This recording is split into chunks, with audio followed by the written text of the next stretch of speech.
ఆ రికార్డ్స్ కావాలి. ఇక్కడికి వచ్చిన గోవుల తాలూకు రికార్డులు ఎక్కడికి వెళ్తున్నాయి, ఎక్కడ స్లాటర్ హౌస్కి వెళ్తున్నాయి, ఇది గోశాల లేకపోతే గోభక్షకశాల, గోవధశాల నాకు కావాలి.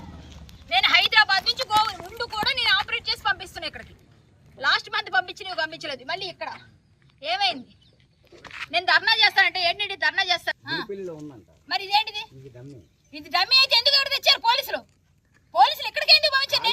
నా దగ్గర రికార్డు ఉంది. ఏదండి రికార్డు? ఇప్పుడు మీకు వినిపిస్తాను వినండి. నేను ఆయనకి ఏం చెప్పాను సీఏ గారు, నేను మీకు పంపిస్తున్నాను వినండి ఒకసారి. కావాలంటే ఇక్కడ నేను ఆయనతో చెప్పిన మాట నేనేమైనా కోల్పోయాను.